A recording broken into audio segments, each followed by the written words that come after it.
साथियों, हमारे YouTube channel ज्योतिष महिमा राकेश फलित ज्योतिष पाठ 163 में आप सभी का पुनः एक बार स्वागत है। सभी को प्रणाम।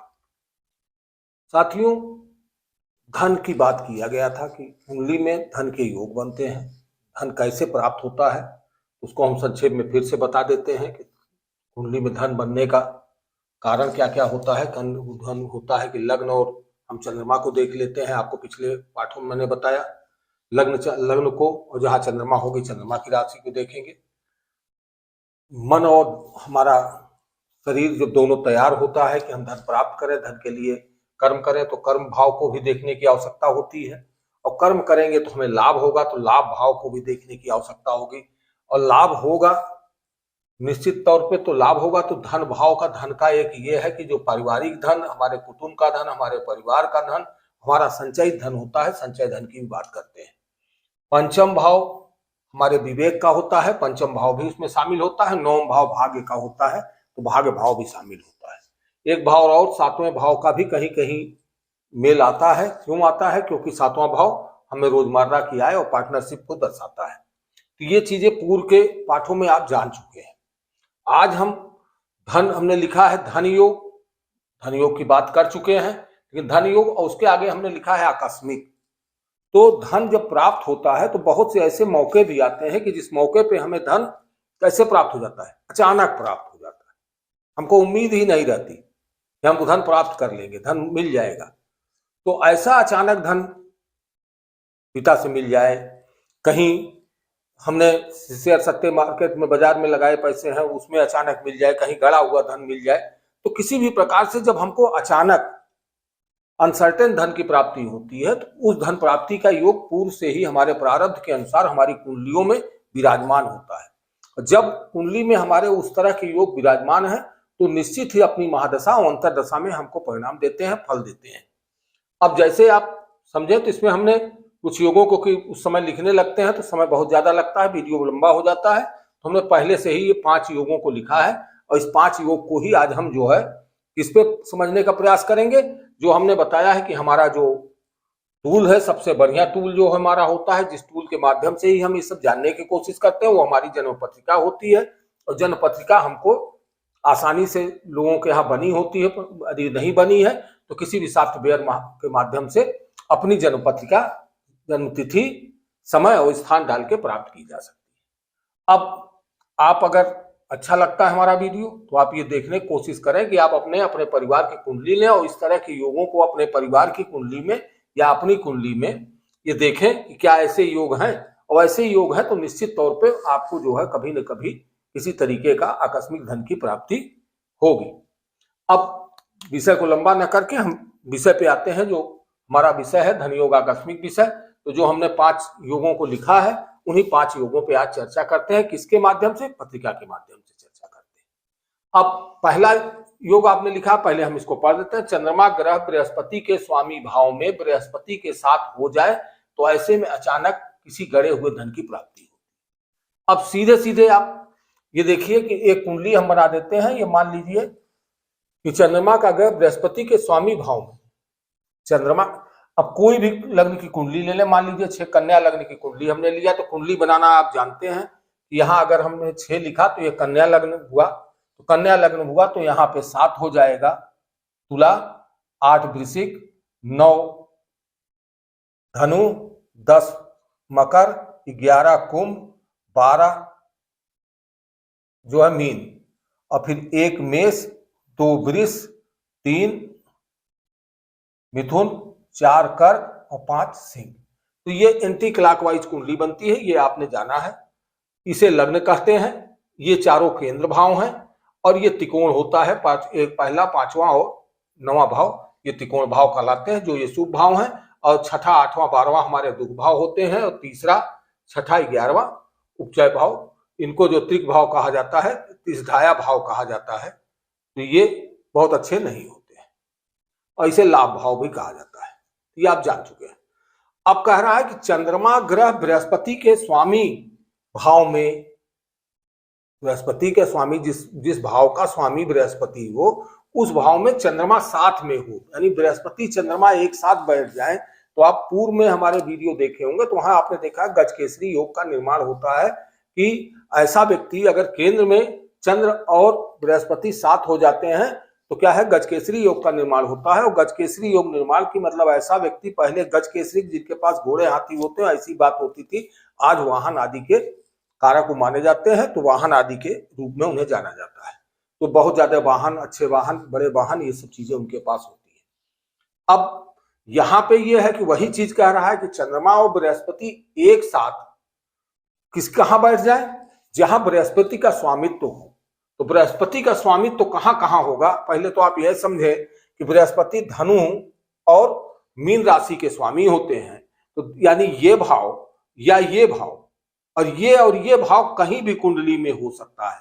जब वहां पे चंद्रमा बैठ जाएंगे और गुरु साथ में होंगे, अब यहाँ पे चंद्र और गुरु मान लीजिए यहां आ जाए, चंद्रमा और गुरु यहां आ जाए, या चंद्रमा और गुरु यहां आ जाए, तो ऐसी स्थिति में क्या होगा, कभी न कभी अचानक गड़े धन की प्राप्ति हो सकती है। वो छोटी हो सकती है, ज्यादा हो सकती है। यही केंद्र में बनेगा तो अच्छा होगा, त्रिकोण में बनेगा तो ज्यादा अच्छा होगा, त्रिक में बनेगा तो कम अच्छा होगा। तो ये सब चीजें तो एक बहुत साधारण से योग हैं, ये समझे। अब आपने ये समझा इसे कि ऐसा क्यों होता है। ऐसा होता है कि चंद्रमा और गुरु जो है शुभ राशि है, आपको मालूम है शुभ राशि है। गुरु क्या है, गुरु धन के कारक है, और मन हमारा धन में ही लगा हुआ है, और गुरु के ही घर में बैठ गए, धन के कारक के घर में चंद्रमा बैठ गए, हमारा मन एकदम धन पे ही है। तो ये स्थितियां जो है हमें धन की ओर जो है आकर्षित करती हैं। फिर हमारी छठी इंद्रियां जो है धन की ओर जाती हैं, और वो कहीं न कहीं से अचानक हमको गड़े धन की प्राप्ति, जहां छिपा धन होता है, गड़े धन का मतलब जमीन से गड़े धन कोई न छिपे, छिपा धन भी समझिए कि जो हम नहीं जानते हैं, छिपा हुआ है, कहीं हमारी जानकारी में नहीं है, वो धन हमें मिल जाता है। वो कब होता है, चंद्र और गुरु की स्थिति, चंद्र और गुरु एक साधारण योग। दूसरे योग की बात करते हैं। अब दूसरे योग की बात करते हैं, कुंडली हम यही रहने देते हैं, कि चंद्र गुरु को हटा देते हैं। अब दूसरा योग देखिए, अष्टम भाव का स्वामी उच्च का होकर धनेश व लाभेश के प्रभाव में हो, अचानक धन लाभ होगा।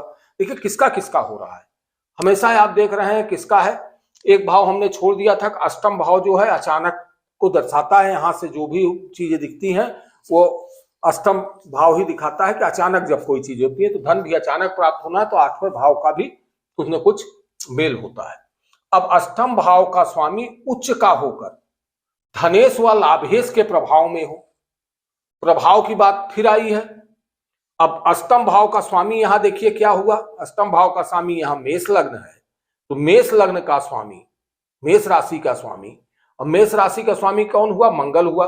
तो मंगल कहां आ जाए, कह रहा है अष्टम भाव का स्वामी उच्च राशि का, तो मेष राशि का स्वामी उच्च का कहां होगा, तो मंगल कहां होता है, मंगल मकर राशि में उच्च का होता है। आपको पूर्व से मालूम है कि मंगल मकर राशि में उच्च का होता है और कर्क राशि में नीच का होता है।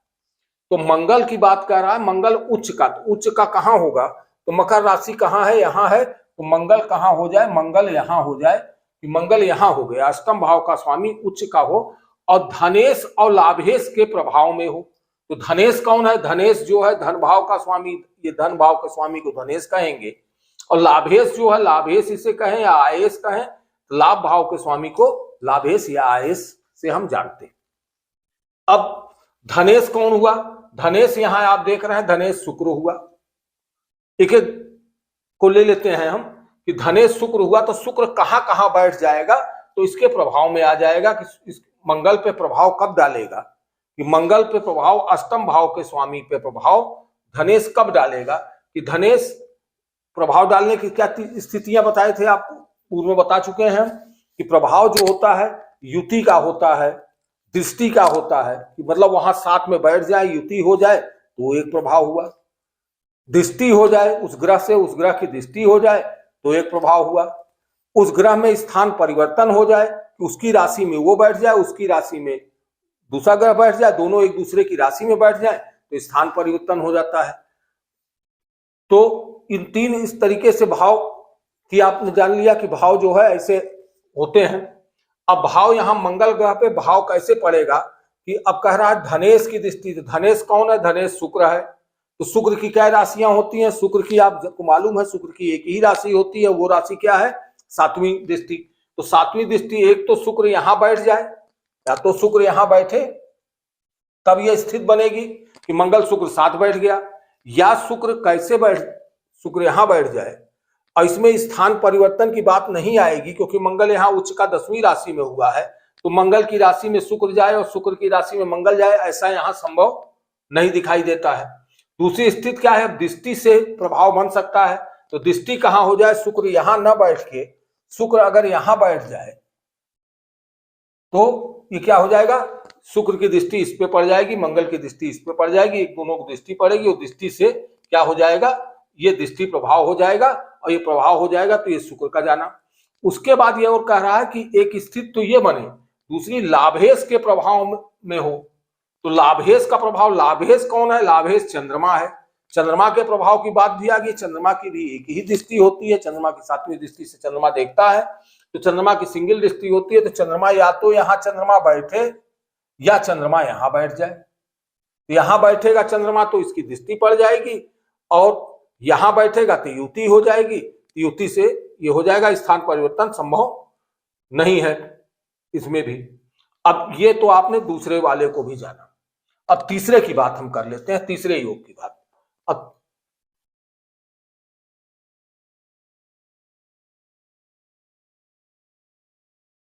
अब तीसरा योग जो है क्या है, सप्तम स्थान में वृष राशि का चंद्र हो और लग्न स्थान में कन्या राशि का शनि हो। अब देखिए यहां पे कुंडली बदलनी पड़ेगी, सप्तम स्थान में वृष राशि, तो अब आप यहां पे ले आवे कि कैसे हो जाएगा ये तभी संभव होगा ये योग, धन प्राप्ति का आकस्मिक धन प्राप्ति का तीसरा योग कैसे समझ होगा कि सप्तम में कौन सी राशि हो, वृष राशि। वृष राशि का मतलब दो लिखा जाए, दो लिखा हुआ हो यहाँ पे सप्तम में, ये उन्हीं के कुंडलियों में बनेगा जिनकी ये स्थिति बनती है। दो होगा तो यहाँ 3 हो जाएगा, यहाँ 4 हो जाएगा, यहाँ 5 हो जाएगा, यहाँ 6 हो जाएगा, यहाँ 7 हो जाएगा, यहाँ 8 होगा, यहाँ 9 होगा, यहाँ 10 होगा, यहाँ 11 होगा, यहाँ 12 होगा, यहाँ 1 होगा, ये 2 हो जाएगा।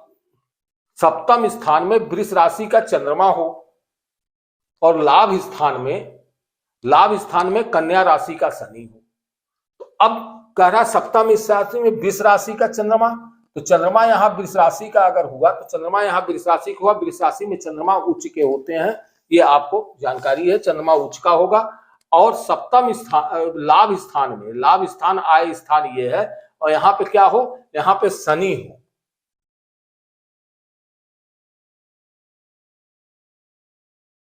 यहाँ पे शनि हो, तो यानी ये पोजीशन बनती है कि सप्तम स्थान में चंद्रमा और लाभ स्थान में शनि बैठा हो, तो ऐसे स्थिति में क्या है, ऐसे स्थिति में 37 से 43 वर्ष में, आपने ये जान यहाँ दिया है कि 37 से 43 वर्ष के मध्य में अचानक धन प्राप्ति के योग बनते हैं।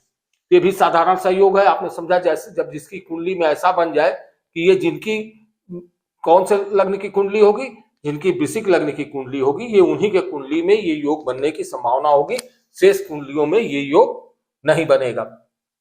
अब चौथे योग की ओर आ जाते हैं। चौथा योग क्या कह रहा है, चंद्रमा और बुध धन स्थान में अचानक धन लाभ होता है।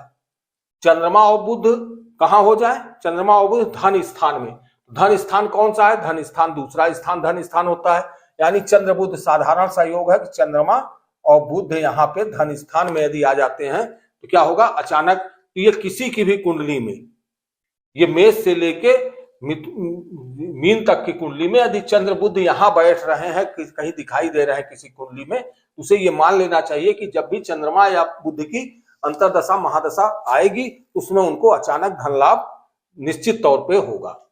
अब उसके बाद पांचवा एक योग की बात और करते हैं, पांचवें योग की बात करते हैं। पांचवा योग क्या है, दशम स्थान में कर्क राशि का चंद्रमा हो, दशम स्थान में, तो दशम स्थान कौन सा हुआ, 1 2 3 4 5 6 7 8 9 और 10, दशम स्थान।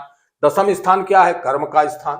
यहां कह रहा है कि कर्क राशि का चंद्रमा हो तो यहां 4 होना चाहिए, शर्त यही, पहली शर्त यह है कि यहां क्या हो, कर्क राशि का चंद्रमा हो। कर्क राशि के चंद्रमा का मतलब क्या हुआ, कर्क राशि का चंद्रमा का मतलब होता है कि राशि स्वराशि चंद्रमा, इसको ये कहीं ये भी लिखा हो सकता है कि स्वराशि का चंद्रमा हो। तो कर्क राशि का चंद्रमा होगा तो कर्क राशि का चंद्रमा यहाँ 4 लिखा होगा तो ये 5 हो जाएगा, ये 6 हो जाएगा, ये 7 हो जाएगा, तुला लग्न की कुंडली हो जाएगी। 8, 9 और 10, 11, 12, 1, 2, 3, तो ये किस कुंडली में बनेगा? केवल तुला लग्न की कुंडली में ये योग बनेगा कि 10वें स्थान में कर्क राशि का चंद्र हो। तो कर्क राशि का चंद्र हो तो क्या है, पहली शर्त तो यह है कर्क राशि का चंद्र हो, यहां हो जाए चंद्र हो, और धन स्थान में शनि हो। और शनि कहाँ की बात कर रहा है? शनि की बात वही हो रही, शनि धन स्थान में आ जाए तो यानी कर्म भाव में चंद्रमा आ गया, वो भी स्वराशि का हुआ, और शनि जो है ये है तो तुला लग्न में ही ये जो है ये पोजीशन बनेगी, क्योंकि 4 यहां तभी आएगा जब तुला लग्न होगा। तुला लग्न में अगर चंद्रमा, तुला लग्न वाले जो भी हों उनको ये दिखाई दे जाता है कि चंद्रमा और शनि इस राशि में हो, तो आपने ये 2 को देखा कि 2 तो हर राशियों में बनेगी, लेकिन ये 3 योग आप देख रहे हैं कि ये भी जो है ये पहला योग, दूसरा योग और ये चौथा योग, ये सभी राशियों में ये बनेगा। लेकिन ये तीसरा योग और 5वां योग ये विशेष राशियों में ही बनेगा। तो इसलिए आपने ये देखा कि धन योग, ये आकस्मिक धन सब पाना चाहते हैं, तो आकस्मिक धन की बात होती है।